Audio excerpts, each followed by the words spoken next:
ঢাকা দিল্লির সম্পর্কের টানাপোড়েনের মধ্যেই 2 থেকে 4 এপ্রিল ব্যাংককে শুরু হচ্ছে বিমস্টেক সম্মেলন। এর মধ্যে অনেকটা অনিশ্চিত ভারতের প্রধানমন্ত্রী নরেন্দ্র মোদীর সাথে ডক্টর মোহাম্মদ ইউনূসের সাইডলাইন বৈঠক।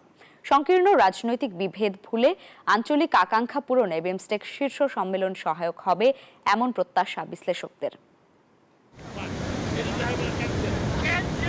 সুনীল অর্থনীতিকে কাজে লাগাতে দক্ষিণ পূর্ব এশিয়া ও বঙ্গোপসাগর উপকূলের দেশগুলোর মধ্যে পারস্পরিক সহযোগিতার বার্তা নিয়ে 20 বছর আগে গড়ে ওঠা আঞ্চলিক জোট বিমস্টেক, যার সদর দপ্তর ঢাকায়। তবে বিশ্লেষকরা বলছেন 2 দশকে তেমন কোনো সফলতা নেই বিমস্টেকের।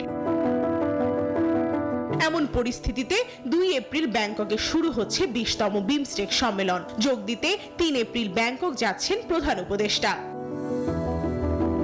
তবে জুলাই বিপ্লবের পর ঢাকা দিল্লির সম্পর্কে টানাপোড়েন হয়তো কাটবে ব্যাংককের বিমস্টেকে এবারের সম্মেলন ঘিরে এমন আশা ছিল অনেক বিশ্লেষকের। ভারতীয় গণমাধ্যমগুলোর সংবাদ বলছে সাইডলাইনে বৈঠক হচ্ছে না ডক্টর মোহাম্মদ ইউনূস ও নরেন্দ্র মোদীর। সাবেক রাষ্ট্রদূত হুমায়ুন কবির মনে করছেন ভারত এখনো বাংলাদেশের বর্তমান বাস্তবতা মানতে পারেনি।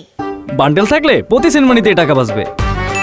বিকাশ সেনমানি বান্ডেল কিনে জিতুন প্রতি লেনদেনে। ভারত বাংলাদেশের বর্তমান বাস্তবতাটাকে এখনো পর্যন্ত সম্যক উপলব্ধি করতে পারছে না।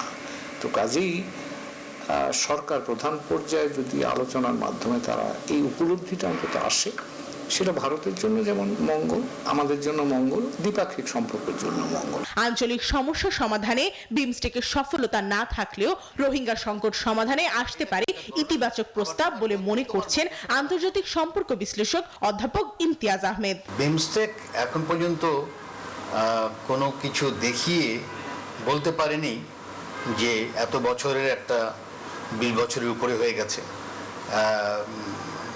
কোনো সফলতা অর্জন করেছে, সেটা নেই।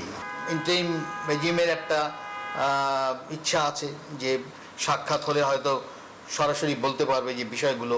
সংকীর্ণ রাজনৈতিক বিভেদ ভুলে আঞ্চলিক আকাঙ্ক্ষা পূরণে বিমস্টেক শীর্ষ সম্মেলন সহায়ক হবে বলে প্রত্যাশা সবার। ভারতের সাথে যেরকম প্রমা চৌধুরী, নিউজ 24, ঢাকা। ব্যাপার আছে।